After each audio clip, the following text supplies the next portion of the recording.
warahmatullahi wabarakatuh. Bagaimana anak-anak kabarnya hari ini? Alhamdulillah, semoga semuanya baik-baik saja. Semoga semuanya selalu ada dalam lindungan Allah Subhanahu wa Ta'ala. Amin. Nah, sebelumnya perkenalkan, nama Ibu Firda Maulida Firdaus. Ibu dari jurusan Pendidikan Fisika, Fakultas Keguruan dan Ilmu Pendidikan Universitas Siliwangi. Di sini, Ibu akan menyampaikan materi fisika di kelas 12. Nah, sebelum memulai pelajaran, alangkah baiknya kita berdoa terlebih dahulu. Berdoa dengan mengucapkan basmalah bersama-sama. Bismillahirrohmanirrohim. Nah, pada pertemuan pertama ya, kalian pada pelajaran fisika itu kan sudah mempelajari mengenai rangkaian arus searah atau arus DC. Nah, pada hari ini Ibu akan menyampaikan mengenai listrik bolak-balik. Tapi sebelumnya, Ibu ingin bertanya ke kalian, apa sih itu perbedaan dari arus DC dan arus AC? Silakan kalian jawab pertanyaannya dalam buku catatan kalian. Oke, kita lanjut saja ke materi mengenai listrik bolak-balik. Sebelum masuk ke materi pembelajaran, kita amati terlebih dahulu dua animasi berikut ini. Nah, dua animasi berikut ini merupakan arus listrik, gambar dari arus listrik. Nah, animasi yang pertama adalah listrik arus searah atau DC, yang mana sumbernya itu adalah baterai, dan arus listriknya bergerak searah dari kutub positif ke kutub negatif. Nah, kalau arusnya bergerak dari kutub positif ke kutub negatif, maka elektronnya bergerak dari kutub negatif ke kutub positif.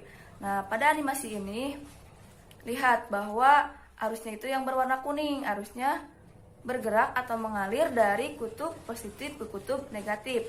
Sedangkan elektronnya itu adalah anak panah.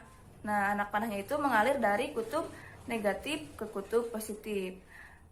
Karena arus searah, maka baterainya itu menghasilkan arus DC. Jadi listrik DC itu biasanya dihasilkan oleh baterai. Nah, lalu yang kedua adalah animasi yang kedua adalah arus AC. Listrik arus bolak-balik atau AC, alternating current, yang mana arah arusnya tidak bergerak dari kutub positif ke kutub negatif, tapi arusnya bolak-balik. Nah, karena arusnya bolak-balik bisa kita lihat seperti animasi ini. Nah, arus listrik AC ini dihasilkan oleh generator. Lihat, arusnya itu bergerak bolak-balik yang berwarna kuning dan elektronnya juga bolak-balik seperti itu.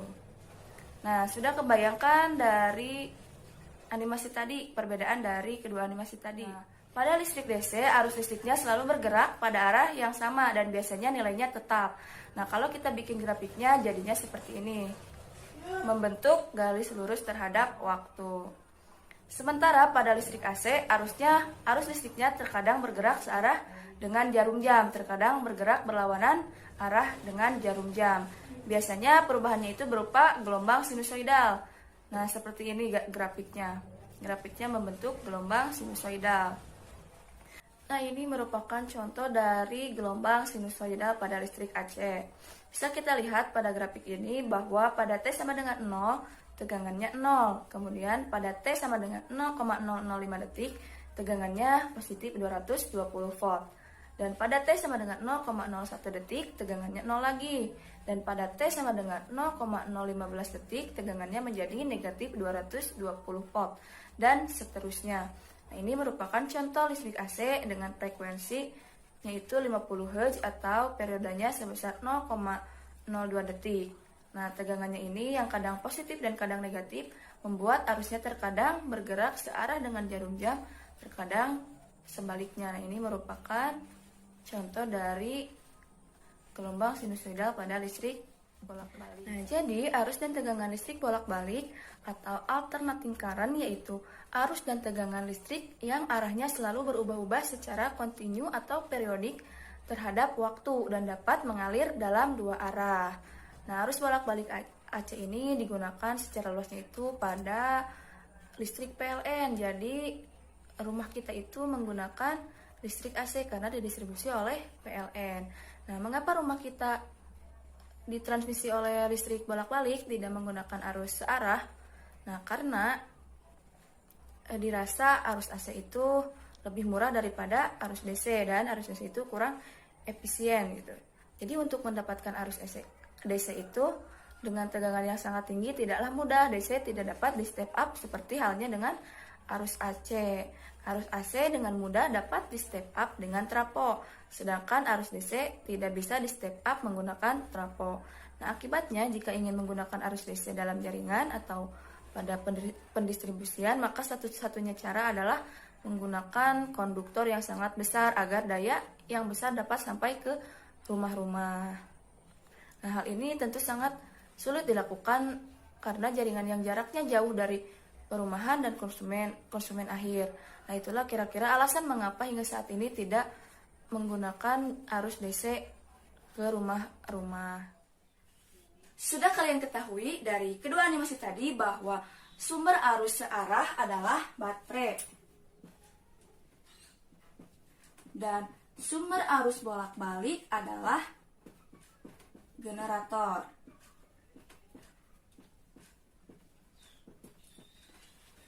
Prinsip kerja dari generator yaitu terjadi perputaran kumparan dengan kecepatan sudut tertentu yang berada dalam keadaan medan magnet. Nah, jadi untuk membahas listrik bolak-balik, kita berangkat dari induksi elektromagnetik. Nah, pada induksi elektromagnetik ada yang dikenal dengan hukum Faraday. Hukum Faraday ini sudah dipelajari oleh kalian pada pertemuan kemarin. Nah, jadi persamaan dari induksi elektromagnetik sama dengan GGL sama dengan negatif N dikali D flux per dt.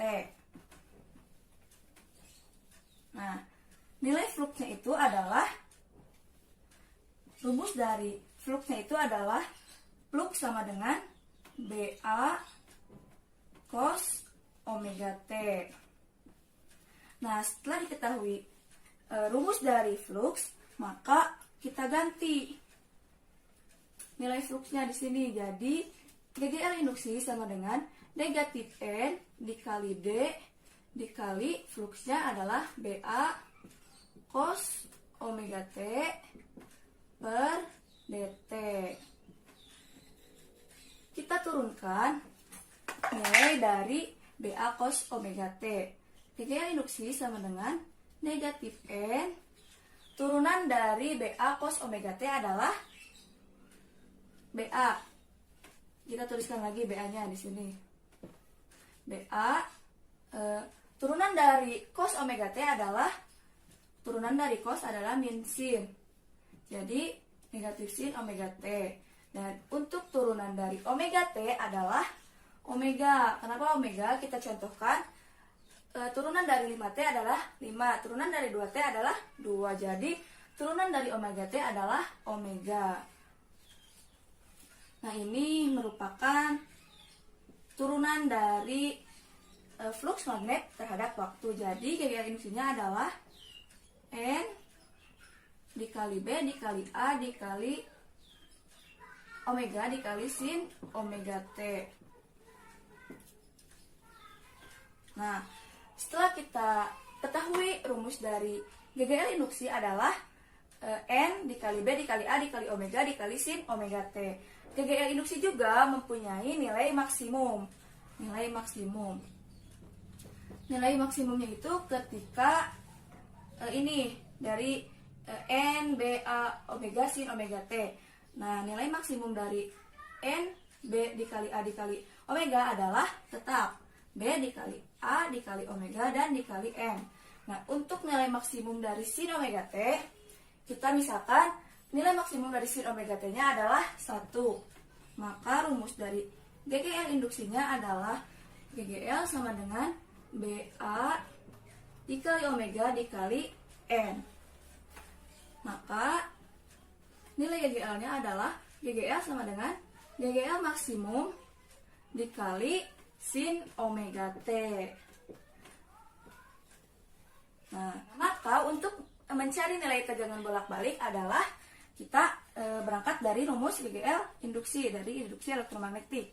Jadi rumusnya adalah P sama dengan P maksimum dikali dengan sin omega T. Dan untuk nilai kuat arusnya adalah I sama dengan I maksimum dikali sin omega T.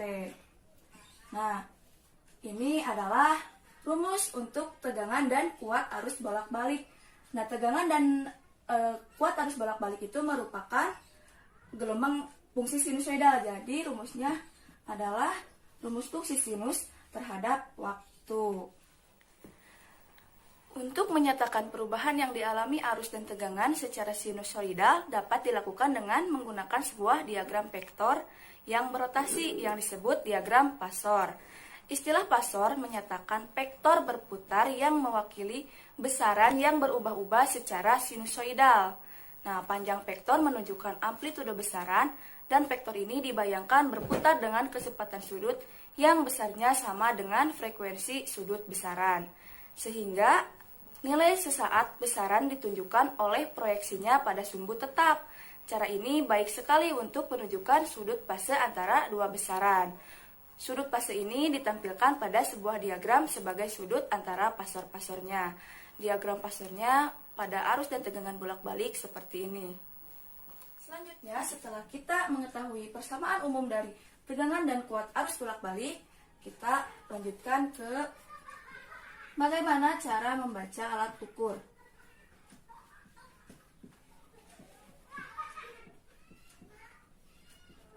Nah, yang pertama alat ukurnya itu adalah multimeter atau ampermeter dan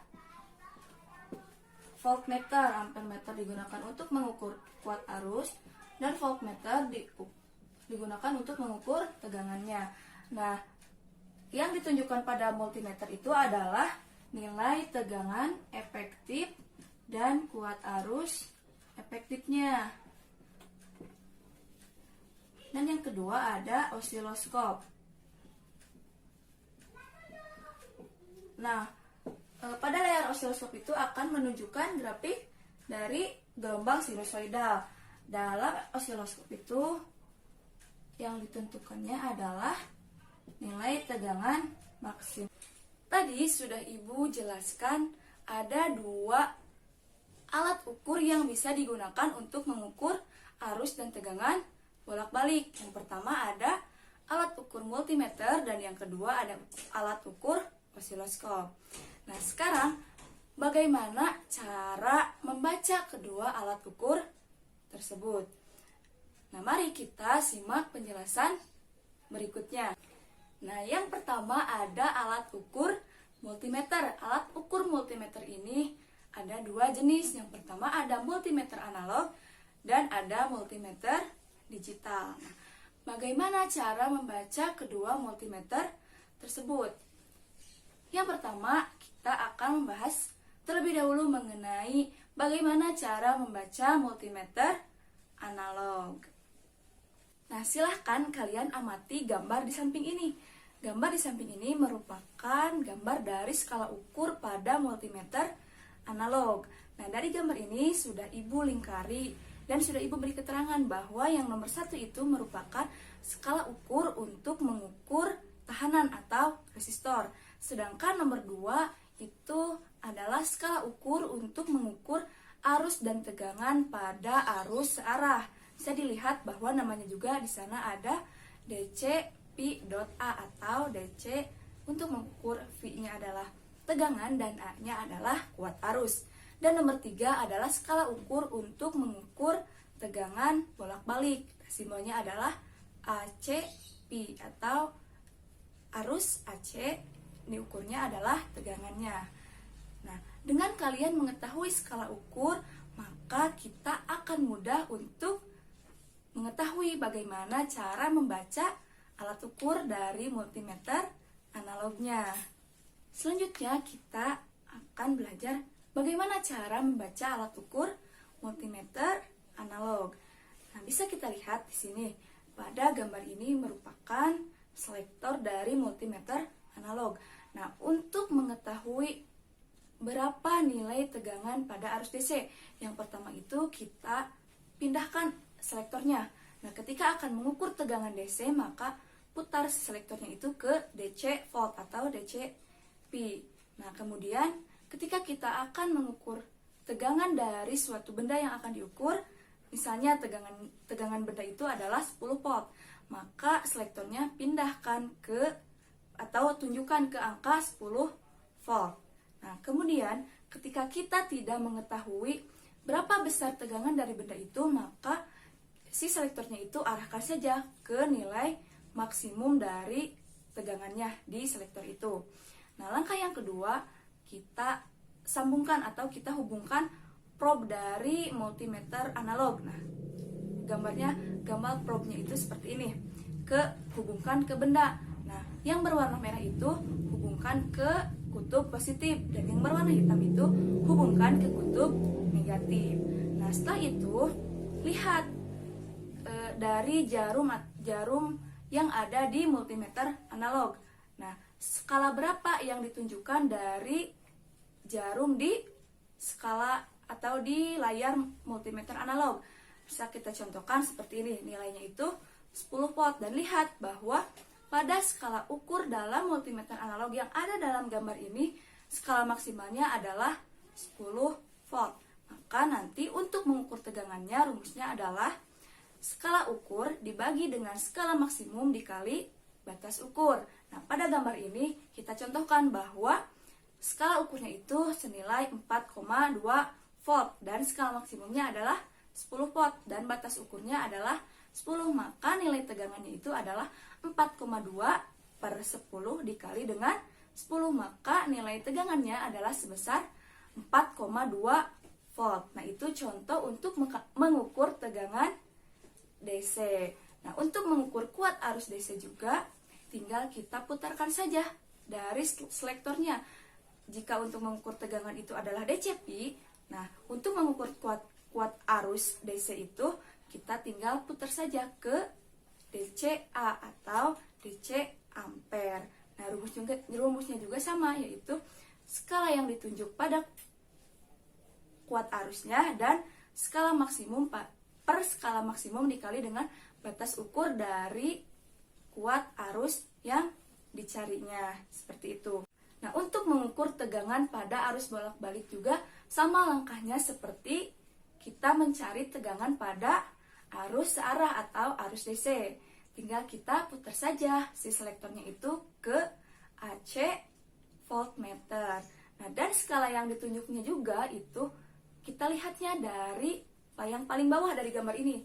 Karena yang nomor 3 itu tadi adalah tegangan arus bolak-balik. Nanti ketika kita ingin mencari nilai tegangan arus bolak-baliknya, lihat saja skala yang ditunjuk atau skala ukur yang ditunjukkan pada gambar di samping. Contohnya, skala yang ditunjuknya itu adalah senilai 25 dan batas atau skala maksimumnya adalah 50 dan batas ukurnya 10. Maka nilai tegangan arus bolak-baliknya adalah 25 dibagi dengan 50 dikali 10, yaitu hasilnya adalah 25 dibagi 50, 1/2, maka dikali 10 adalah hasilnya 5 volt. Jadi tegangan yang diukur pada arus bolak-balik dengan menggunakan multimeter analog adalah senilai 5 volt. Nah, itu kita sudah belajar bagaimana cara membaca alat ukur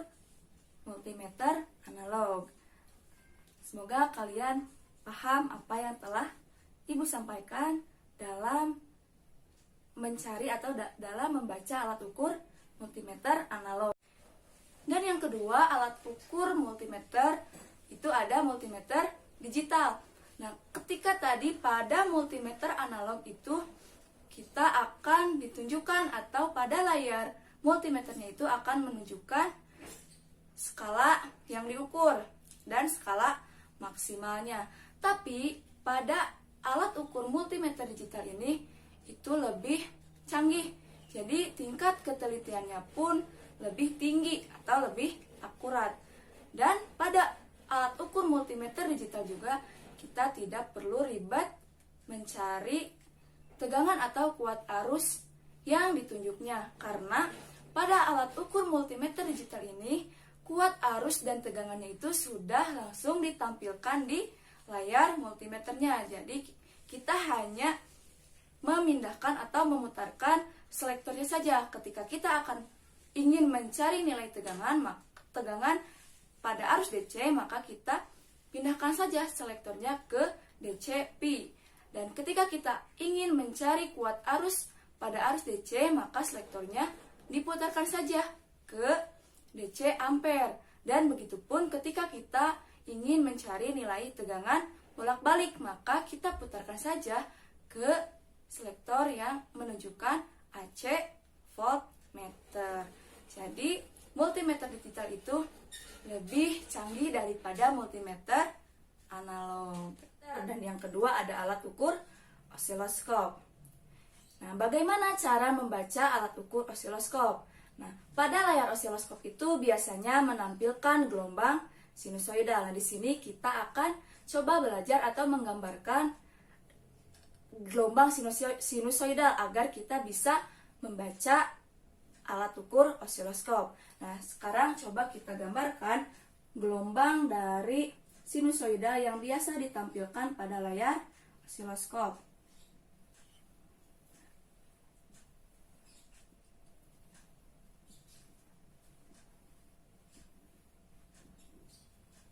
Nah, Ibu gambarkan gelombang sinusoidal yang ditampilkan pada layar osiloskop seperti ini. Nah, pada layar osiloskop itu ada dua skala yang diketahui. Yang pertama ada skala tegak. Skala tegak ini terjadi pada sumbu Y atau disebut juga dengan skala vertikal. Yang kedua ada skala datar. Skala datar ini itu terhadap sumbu X atau disebut juga dengan skala horizontal. Nah, pada skala tegak ini yang ditentukannya itu atau yang diketahuinya untuk mengetahui nilai voltage atau tegangan. Dan pada skala datar untuk menentukan nilai dari waktu. Waktunya itu terhadap sumbu X atau untuk menentukan nilai perioda atau T. Karena nilai perioda dengan frekuensi itu memiliki hubungan, maka ketika diketahui perioda maka akan diketahui juga nilai frekuensi, karena rumus dari frekuensi itu adalah 1/T atau 1/perioda. Setelah diketahui nilai frekuensi, maka kita juga bisa mencari nilai kecepatan sudutnya, yaitu rumusnya adalah 2πf.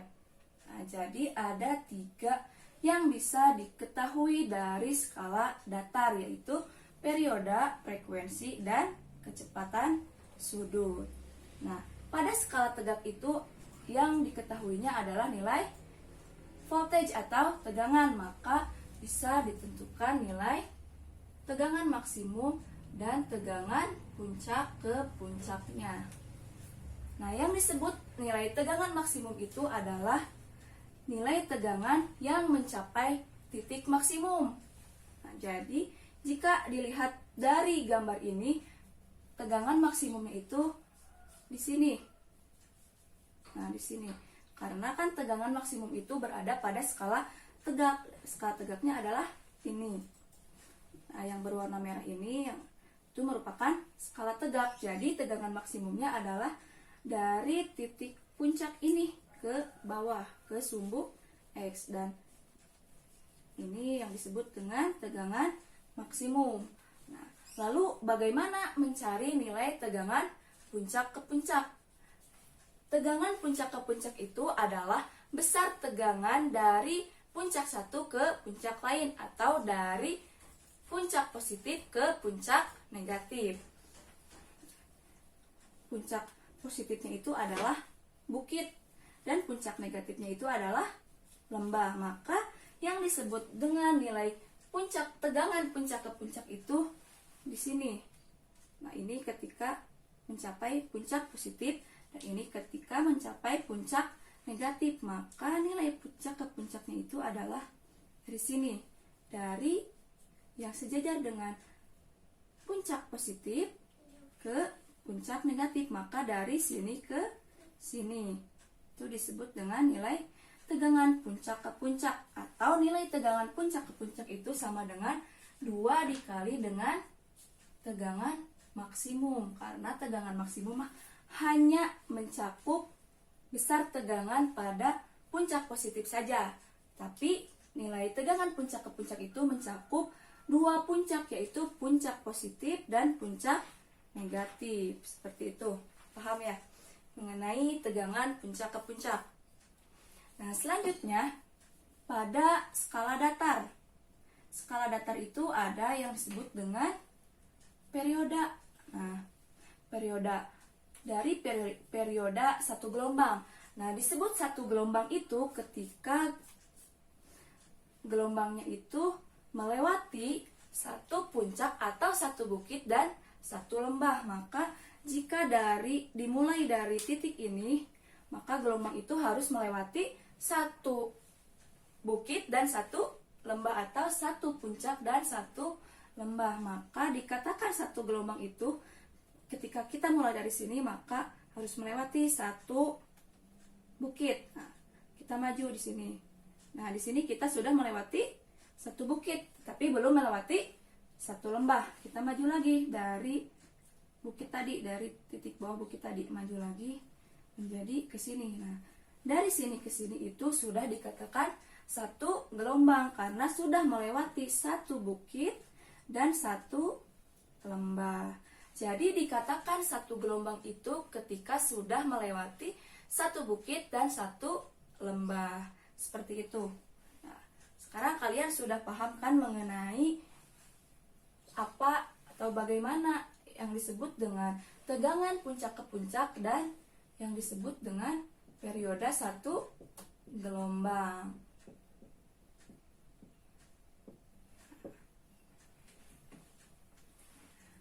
Agar kalian lebih paham mengenai bagaimana cara membaca alat ukur osiloskop, mari kita coba kerjakan satu soal berikut ini. Soalnya seperti ini. Sebuah osiloskop diatur dengan skala penguat vertikalnya pada 25 volt per skala dan nilai penguat horizontalnya 5 meter per skala. Nah, ini gambar yang ditampilkan atau grafik yang ditampilkan pada layar osiloskopnya. Yang ditanyakannya itu, tentukan nilai Pmax atau tegangan maksimum, perioda, frekuensi, kecepatan sudut, serta persamaan tegangan bolak-balik. Nah, yang pertama kita mencari nilai tegangan maksimum terlebih dahulu.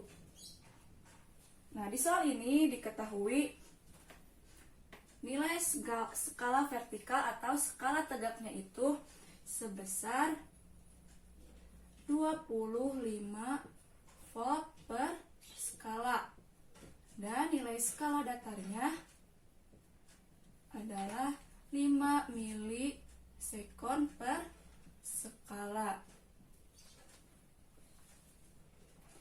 Nah, yang ditanyakannya itu adalah Pmax. Yang pertama, Pmax.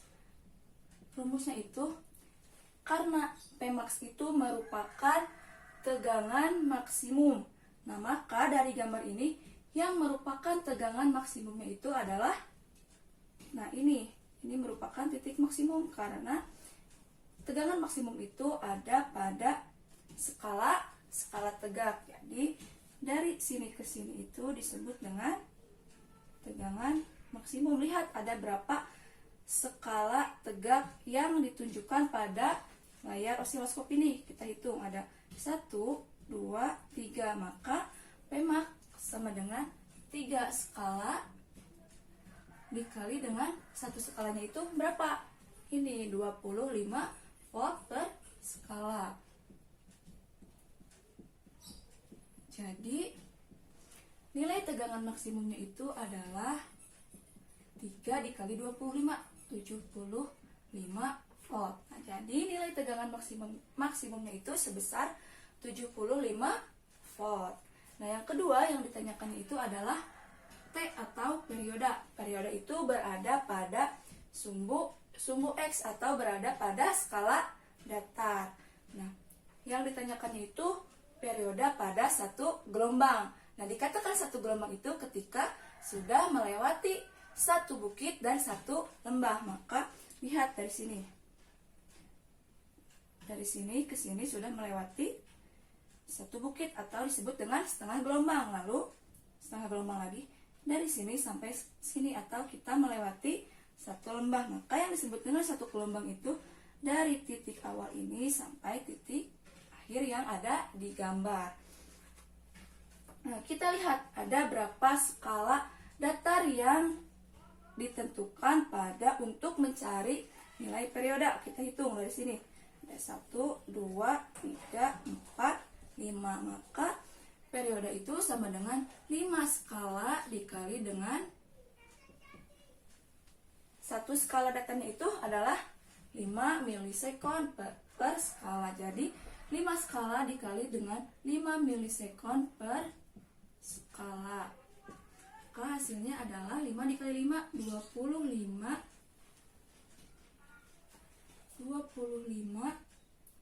milisekon atau 2,5 dikali 10 pangkat negatif 2 sekon.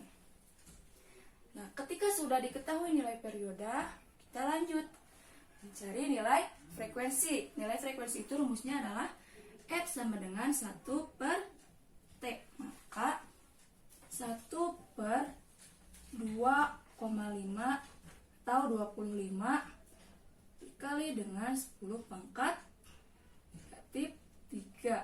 Maka hasilnya adalah 10 pangkat negatif 3-nya itu bisa naik ke atas jadi 10 pangkat 3 dibagi dengan 25. Maka 1000 dibagi 25 hasilnya adalah 40 Hz. Jadi nilai frekuensinya itu sebesar 40 Hz. Nah, nilai frekuensinya itu sudah diketahui. Langsung kita cari nilai dari kecepatan sudutnya. Rumusnya adalah omega sama dengan 2pi dikali f. Langsung saja kita substitusikan nilai frekuensinya ke dalam rumus kecepatan sudut. Jadi 2pi dikali dengan 40, maka hasilnya adalah 80 pi rad per sekon. Nah, dan yang terakhir yang ditanyakannya itu adalah nilai persamaan tegangan bolak-balik. Sudah kita ketahui pada awal materi ini bahwa persamaan tegangan bolak-balik adalah P atau tegangan sama dengan P max dikali dengan sin omega T. Nah, langsung saja karena nilai tegangan maksimum dan nilai kecepatan sudutnya sudah diketahui, langsung saja kita substitusikan menjadi P sama dengan P max-nya adalah sebesar 75 volt. 75 dikali dengan sin omeganya berapa? Lihat di sini 80 pi rad per sekon. Jadi sin 80 pi T. Nah, jadi ini nilai atau persamaan dari tegangan bolak-balik dari soal atau dari layar osiloskop ini. Nah, kita juga harus bisa mencari grafik atau gelombang sinusoidalnya. Nah, jadi jika yang diketahuinya itu persamaan tegangan bolak-balik, maka kita juga harus bisa mencari grafik gelombang sinusoidal yang ditampilkan pada layar osiloskopnya. Nah, semoga dengan adanya contoh soal ini, kalian bisa lebih memahami bagaimana cara membaca alat ukur osiloskop. Nah, setelah mempelajari bagaimana cara membaca alat ukur, kita lanjutkan bagaimana rumus dari tegangan efektif, arus efektif, dan tegangan maksimum.